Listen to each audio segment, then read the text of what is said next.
And we had a great day. We went in, and we had all the bat suits. And Rob was there, and I was like going, this is pretty cool. And he tried on, the one that he put on, he claims it was Clooney's because Clooney is the only person who has a head as big as his. I thought it was Kilmer's. I can only tell you it had nipples.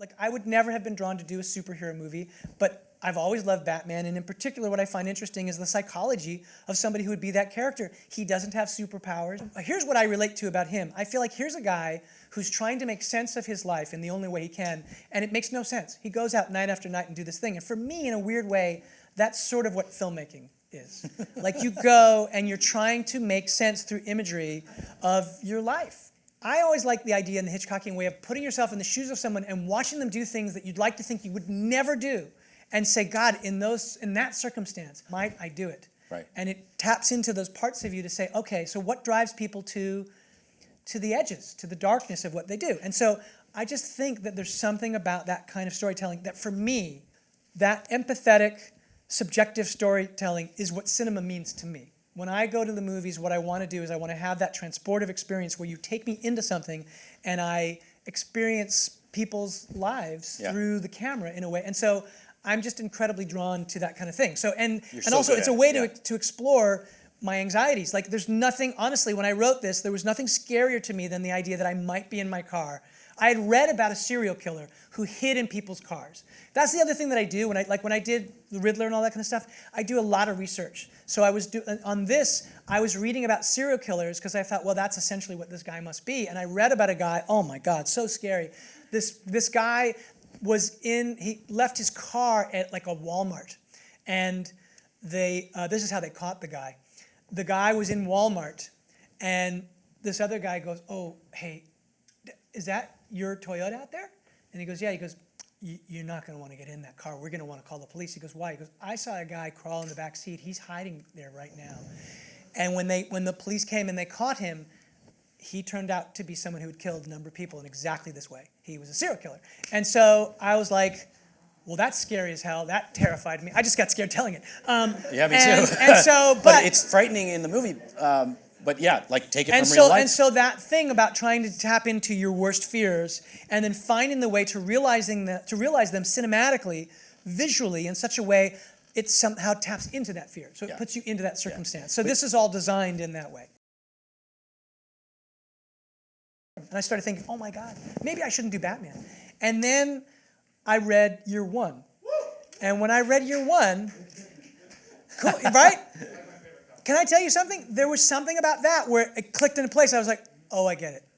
And there was something from that point forward, it opened up everything. And then when I read other comics after that, it was something about that thing. First of all, what's so great and why it all comes back to Scorsese for me, this comic, there's a commemorative edition that has Miller's notes to Mazzucchelli talking about how to draw the frames. And he talks, there's a shot, and it's weird because I had this intuitive thing in reading it before I read the commemorative edition, where he's walking in the East End and he's got this kind of sort of, military bomber jacket on. You probably have the image. Okay, so that image. Now, do you know what he wrote to Mazzucchelli in his notes, Frank Miller? You tell them I do. So he wrote, in this frame, Bruce looks like he's just won the Travis Bickle look-alike contest.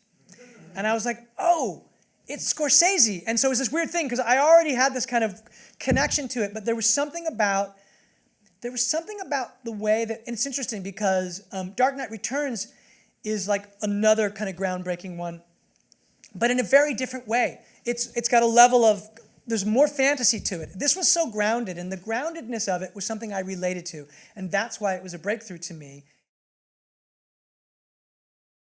We know that she has a very personal story that he's judging her for, that he's wrong about, that it's an awakening over the course of the whole movie to go like, dude, you know what the fuck you're talking about, okay? And that would create a kind of tension between them that could be both sexy but charged, and it would be the one moment where really they're both on the same side of the law, because in the future, if they meet, they're going to start to be pitted against each other, of course, in the future. And so that had a kind of sexual tension to it. Then, when I was casting, I wanted to find actors who could have that, and Rob we cast first. And when Zoe came in, they actually were friends. And when we were doing the screen test, there was something, first of all, when she came in, I loved her. We had a meeting, and she just talked so brilliant. There's a lot of ideas that are in the story that came directly from her. Like she said to me, she goes, this whole thing with the cats. I was like, yeah, she's Catwoman. And she said, she goes, I think it's about strays. I said, oh, that's really right. She's collecting strays. And she said, can we put that in the script? And I said, for sure. And I said, but how do I said, I'm just trying to figure out in that conversation, the place would have to be in that scene with the cats. And then you say, you know, I have a thing about strays. And I said, but how would we get you to say that? And she goes, oh, that's easy. He can say you got a lot of cats. And I was like, that's genius. So If we don't stand up, no one will. You got a lot of cats. I have a thing about strays.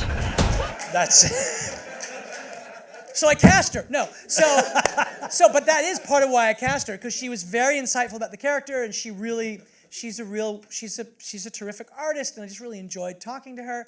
And then I knew that she knew Rob, but when we did the screen test, and we had other actors read with Rob, but when she read with Rob, there was a thing, and you were like going, oh, this is cool. And so they just had they had a friendship going. There was a familiarity between the two of them that allowed them to have a kind of intimate charge with each other. They really do like each other. I mean they're both involved, but they do like each other. And so the answer is that it was intended at the script stage, but your job then becomes as a director, like that only works. I mean, one of the things you generally can't fake is chemistry. So one of the things you do when you want chemistry is you have to have actors read together and see if they have chemistry. The reason why I love Scorsese so much is because my parents fought like a Scorsese movie. They threw stuff at each other. They screamed at each other. I thought the house was going to explode. So when I had my camera, it was the one place where I had control. I thought, I can set up this shot. Okay, this is pretty good. It's not going to explode. Maybe I could make it explode. And then you were in control of it. And there was something about I think it's why I wanted to be a director, because I felt so out of control in my family. And so that part of it is something that comes easily to me, because I think whatever comes easiest to you, what you're most interested, your fascinations, your preoccupations, they're what's going to drive your storytelling. So no matter what you do, you have to hold on to the idea that you have to be nimble, you have to look at the opportunities presented, you have to make your own opportunities, and just always hold on to your voice. It's super important. You guys you're the future, and I'm excited. Look, here's the thing. I mean, I know Scorsese always talks about this, like losing hope at the end of a movie, and then what's exciting is watching someone else's work, watching what other people do and going, oh my God, how did they do that? And you guys are going to do things that me and my contemporaries, I mean, I'm also super old now, but I mean, that we never thought of. And you have things to say that I don't know about what it is to be in the world that I want to see.